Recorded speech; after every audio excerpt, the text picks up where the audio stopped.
안녕하세요. 오렌지가 나은 교회 매일 만나 시간입니다. 오늘 본문 마태복음 5장 38절에서 48절까지 읽으면서 매일 만나 시작하겠습니다. 또 눈은 눈으로 이는 이로 갚으라 하였다는 것을 너희가 들었으나 나는 너희에게 이르노니 악한 자를 대적하지 말라. 누구든지 내 오른편 뺨을 치거든 왼편도 돌려대며 또 너를 고발하여 속옷을 가지고자 하는 자에게 겉옷까지도 가지게 하며 또 누구든지 너로 억지로 오리를 가게 하거든 그 사람과 심리를 동행하고 내게 구하는 자에게 주며 내게 꾸고자 하는 자에게 거절하지 말라. 또 내 이웃을 사랑하고 내 원수를 미워하라 하였다는 것을 너희가 들었으나 나는 너희에게 이르노니 너희 원수를 사랑하며 너희를 박해하는 자를 위하여 기도하라. 이같이 한즉 하늘에 계신 너희 아버지의 아들이 되리니 이는 하나님이 그 해를 악인과 선인에게 비추시며 비를 의로운 자와 불의한 자에게 내려주심이라. 너희가 너희를 사랑하는 자를 사랑하면 무슨 상이 있으리요? 세리도 이같이 아니하느냐? 또 너희가 너희 형제에게만 무난하면 남보다 더하는 것이 무엇이냐? 이방인들도 이같이 아니하느냐? 그러므로 하늘에 계신 너희 아버지의 온전하심과 같이 너희도 온전하라. 아멘. 오늘 본문은 어제 말씀과 이어지는 예수님의 반대 명제들에 대한 말씀입니다. 혹시 어제 매일 만나를 듣지 못하신 우리 성도님들 계시면은 꼭 어제 말씀을 들으시고 또 오늘 말씀을 함께 나누시면 좋겠습니다. 이 5장에 나타나 있는 예수님의 명령을 우리가 반대 명제들이라고 이렇게 표현을 합니다. 구약의 율법은 이렇게 말했다. 그러나 나 예수 그리스도는 반대로 이렇게 말한다. 이 표현 때문에 지금 산상수훈에 나와 있는 예수님의 말씀을 반대 명제들 이렇게 말하는 경우가 있습니다. 그래서 제가 어제 매일 만나를 통해서 말씀드린 대로 이 반대 명제들이라는 표현은 오해를 불러일으킬 수 있는 그런 표현입니다. 예수님께서는 구약의 율법에 반대하신 것이 아닙니다. 예수님께서는 구약의 율법을 폐하러 오신 것도 아닙니다. 우리가 어제 말씀을 통해서 본 것처럼 오히려 예수님께서는 구약의 말씀, 구약의 율법을 더 강화시키고 계시고 그리고 내면화시키십니다. 그리고 예수님께서는 이 말씀이 여전히 우리에게 구속력이 있다라는 것, 우리가 예수 그리스도를 믿은 이후에도 하나님의 말씀인 이 율법의 말씀을 지켜야 된다라는 것을 다시 한번 각인을 시키고 계십니다. 이 관점을 가지고 오늘 말씀 또 함께 보면 좋겠습니다. 38절 그리고 39절 읽겠습니다. 또 눈은 눈으로 이는 이로 갚으라 하였다는 것을 너희가 들었으나 나는 너희에게 이르노니 악한 자를 대적하지 말라. 누구든지 내 오른편 뺨을 치거든 왼편도 돌려대며. 이 말씀 우리에게 익숙한 구절입니다. 눈에는 눈 그리고 이에는 이. 우리가 그러나 먼저 분명히 해야 될 것은 이 눈에는 눈, 이에는 이라는 구약의 율법의 말씀은 사적인 보복에 관한 말씀이 아닙니다. 우리가 사적으로 어디까지 보복을 할 수 있는가, 그 사적 보복의 한계를 정하는 말씀이 아닙니다. 구약 성경에는 사적으로 보복을 해도 된다라는 그런 말씀, 그런 율법은 없습니다. 우리가 알고 있는 이 눈에는 눈, 그리고 이에는 이라는 말씀은 공정한 판결에 관한 말씀입니다. 행한 대로 그가 범한 그 범죄, 그 행한 일에 적합한 처벌이 주어져야 된다는 말씀입니다. 피고인이나 피해자가 누가 됐든지, 가해자나 피해자가 어떤 신분에 있든지 그 행한 일에 따라서 적합하고 공정한 판결이 주어져야 된다라는 그런 말씀입니다. 사적인 보복은 제한하고 그리고 공적으로 재판이 이루어질 때, 판결이 이루어질 때 공의로운 판결이 이루어져야 된다라는 이 눈에는 눈 그리고 이에는 이라는 이 구약의 말씀, 구약의 율법을 그러나 예수님께서는 어떻게 말씀하고 계신지요? 하나님 나라에 들어온 예수 그리스도의 제자들, 믿음을 통하여서 하나님과의 올바른 관계 그리고 이웃과의 올바른 관계에 진입한 제자들, 그리고 우리들은 이 구약의 율법에 담겨 있는 하나님의 의 이상을 행해야 된다라고 예수 그리스도께서 말씀을 하고 계십니다. 구약에는 눈에는 눈, 이에는 이라고 말씀을 했지만 누군가가, 특별히 악인이 나의 오른뺨을 치거든 왼편도 돌려대라. 보복하지 말아라, 되갚지 말라라고 예수께서 말씀을 하고 계십니다. 1세기 유대 사회에서 누군가가 나의 오른뺨을 때린다라는 것, 이것은 단순히 나에게 상해를 가한다는 것 이상을 의미합니다. 나에게 누군가가, 악인이 공개적으로 모욕과 또 수치를 준다라는 그런 이야기입니다. 누군가가 나의 오른뺨을 그의 오른손으로 때린다라는 얘기는 그 상대방이 사실은 손등으로, 오른 손등으로 사람들이 보는 앞에서 내 오른뺨을 쳤다라는 이야기입니다. 많은 사람들이 보는 앞에서 나에게 공개적으로 수치와 모욕을 준다라는 이야기입니다. 그러나 예수님께서 말씀합니다. 누군가가 나에게 그렇게 행하더라도 이것을 그대로 갚지 마라. 폭력으로 갚지 말고 그에게 동일하게 모욕과 수치로 되갚지 말라. 오히려 왼뺨을 돌려대라라고 예수님께서 제자들에게 그리고 우리들에게 말씀하십니다. 성도님께서 이미 충분히 느끼시겠지만은 하나님 나라에 들어온 예수 그리스도의 제자들, 믿음으로 올바른 관계에 진입한 제자들과 우리들에게 예수님께서 참 무거운 명령을 하고 계십니다. 우리에게 불가능한 그런 요구를 하고 계신 것처럼 들리는 것이 사실입니다. 방금 들은 이 명령도 사실은 무거운데 예수님께서 또 이렇게 우리에게, 또 제자들에게 말씀하십니다. 40절을 한번 읽겠습니다. 또 너를 고발하여 속옷을 가지고자 하는 자에게 겉옷까지도 가지게 하며. 제가 말씀을 여러 번 드렸는데 이 성경에 나와 있는 말씀은 두리뭉실한 내용은 하나도 없습니다. 늘 구체적인 상황에서 구체적인 하나님의 말씀이 되겠습니다. 너를 고발하여, 너에게 적대감을 갖고 있기 때문에 너를 법정에서 고발을 해서 배상금으로 너의 속옷을 요구하는 그런 사람이 있다면은 그 사람에게 너의 겉옷까지, 속옷은 물론이거니와 너의 겉옷까지도 내어주라라고 예수님께서 말씀을 합니다. 1세기에 이스라엘 백성들이 살고 있었던 팔레스타인 그 기후를 생각해 본다라면은 이 겉옷이라는 것은 그들에게는 있어도 그만, 없어도 그만한 것이 아닙니다.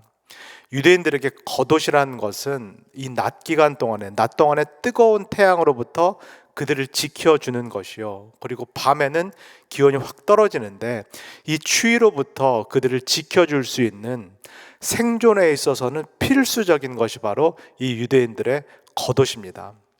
그래서 구약의 율법에 따르면은 어떤 사람이 돈이 필요해서 이 겉옷을 담보로 맡기고 그리고 대출을 받았다면은, 그런데 이 사람이 대출금을 갚지 못한다라고 하면은 그럼에도 불구하고 이 사람에게 해가 지기 전에 이 겉옷, 이 담보물을 돌려주라라고 명령을 합니다.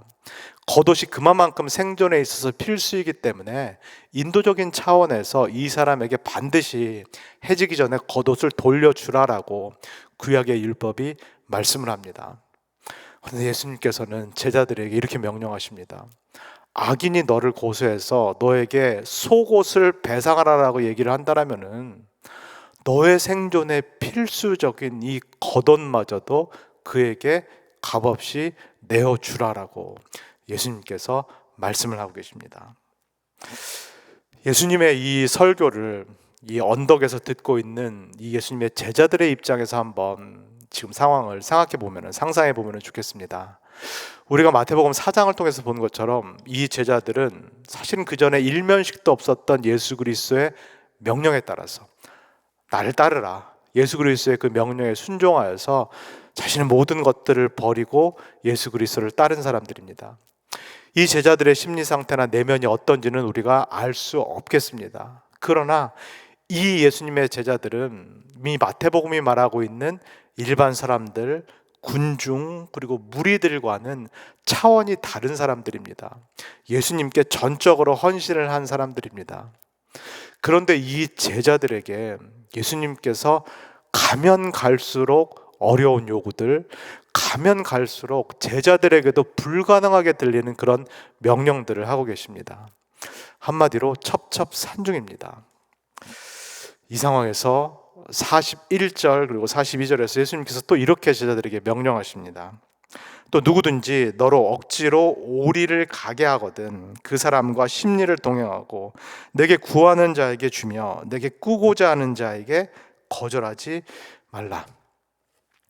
예수님을 자발적으로 따라온 이 예수 그리스도의 제자들, 자신이 가진 모든 것들을 버리고 자발적으로 예수님을 따라온 이 제자들에게도 지금 이 산상수훈의 명령이 어려운 이유는 무엇인가요?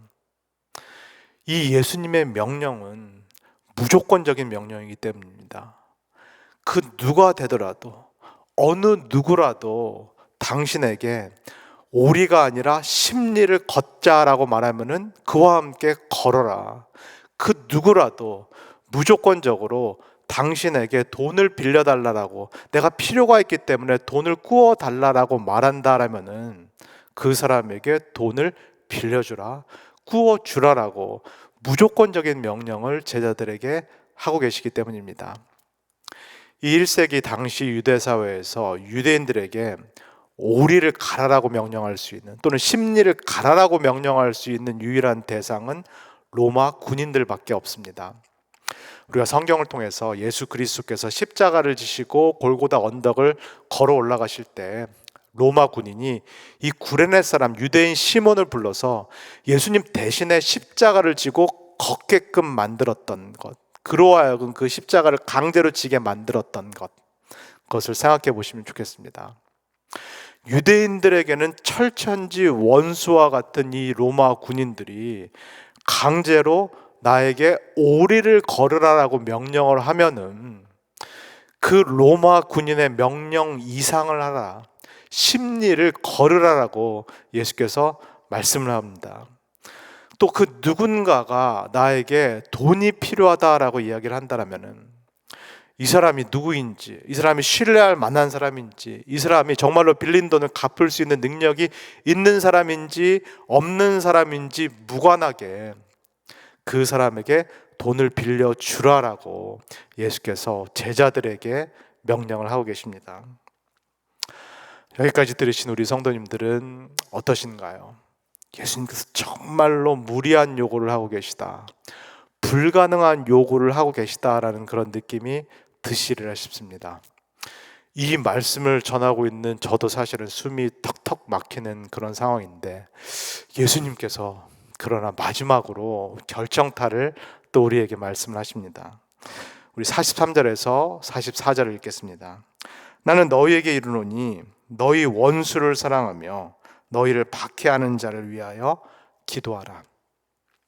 우리가 아까 그 아래 말씀, 그 뒤에 말씀을 읽었기 때문에 그 내용을 알고 있습니다. 예수님께서 말씀하십니다.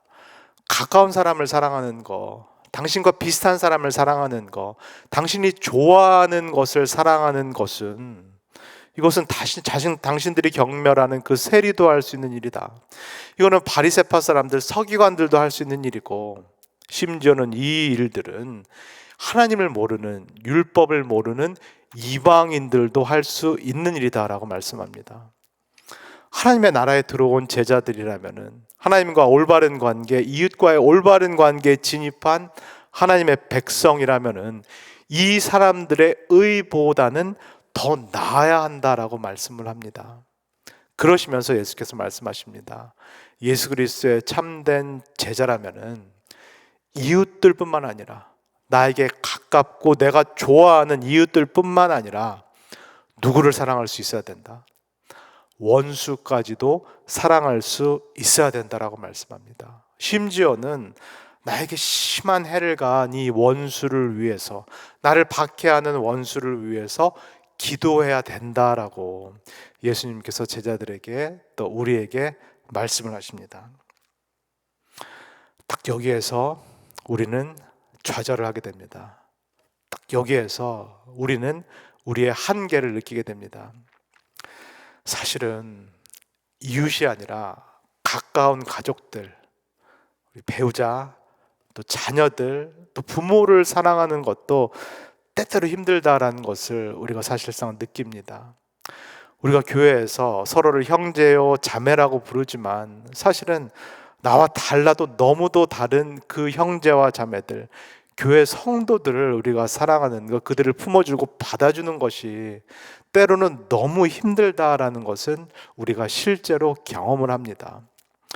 우리가 하나님께서 원하시는 이웃을 사랑하는 것, 우리가 좋아하는 사람을 사랑하는 것도 때로는 이렇게 힘들진데, 하나님께서 지금 예수님께서 명령하시는 원수를 사랑하라, 원수를 박해하는 사람을 위해서 기도하라는 이 명령 앞에 우리의 한계 그리고 우리의 벽을 느낍니다.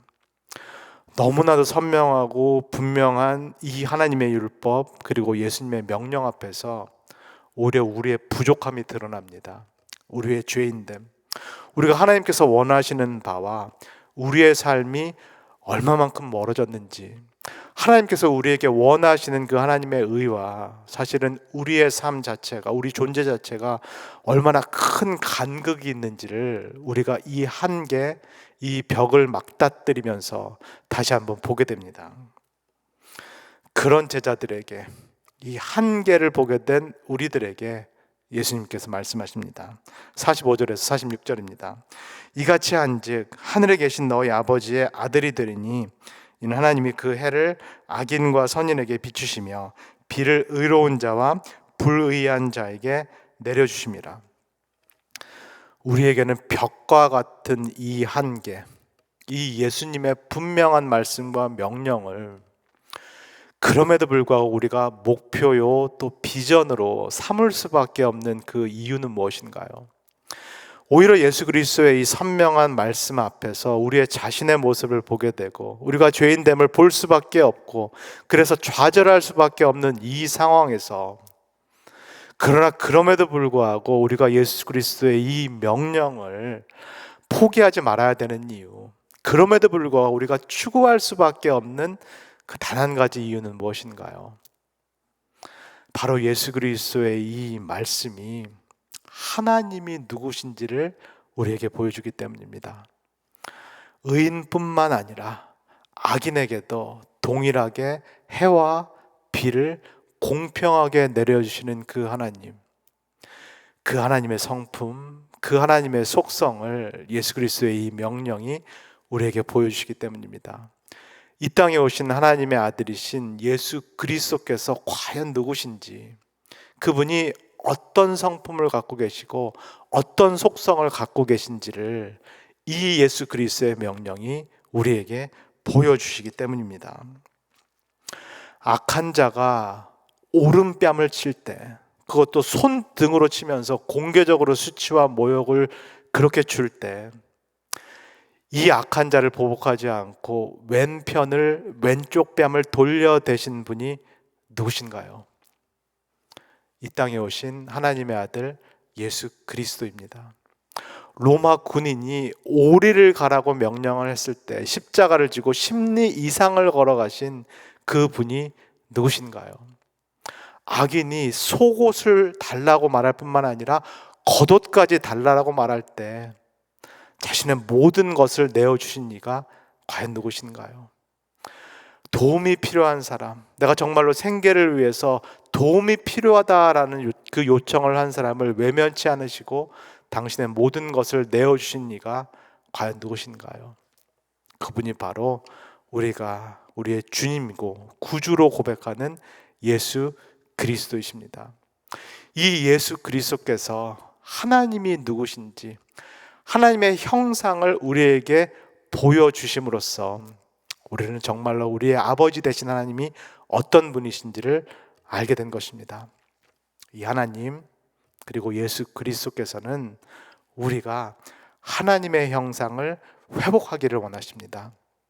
하나님께서는 사랑이시며 그래서 하나님의 형상에 따라 지어진 우리는 사랑할 수 있는 존재로 지음받았다라고 성경이 말씀합니다.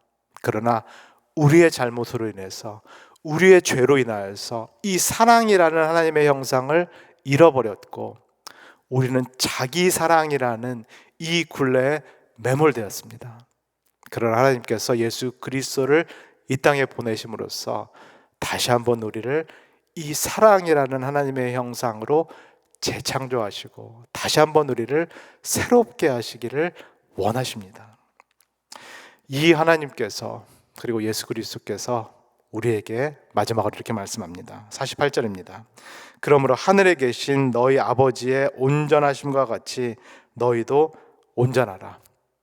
구약에서는 하나님께서 거룩하심 같이 너희도 거룩하라라고 말씀하셨고, 예수 그리스도께서는 하나님께서 온전하신 것 같이 너희도 온전하라라고 우리에게 말씀하십니다.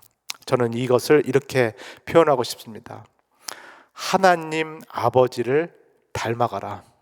그리고 우리가 눈으로 볼 수 없는 그 하나님, 그 하나님의 형상을 이 땅에 오셔서 보여주신 하나님의 아들이신 예수 그리스도를 닮아가라. 오늘 말씀을 준비하고 설교를 하고 있는 저도 이 하나님의 온전하심에 비추어 봤을 때 너무도 부족하다라는 것을 뼈저리게 느낍니다. 특별히 하나님의 이 온전하신 사랑에 비추어 봤을 때 저의 사랑이 너무나도 부족하다라는 것을 매일 느끼게 됩니다. 하나님과 이웃을 사랑하기보다는 여전히 제 자신을 먼저 생각하고 사랑하는 모습이 가득하다라는 것을 말씀을 전하면서 예수 그리스도의 분명한 산상수훈의 명령을 전하면서 저도 함께 느끼게 됩니다. 우리의 모습이 그러나 이럼에도 불구하고 이런 우리를 예수님께서 제자로 부르셨다는 거, 이런 우리를 예수께서 그리스도인으로 부르셨다는 것에 우리의 믿음과 소망을 두기를 소원합니다. 우리의 연약함, 부족함에도 불구하고 우리를 부르신 그 예수 그리스도께서 우리를 하나님의 형상으로 회복해 가실 것을 기대하고 소망할 수 있기를 소원합니다.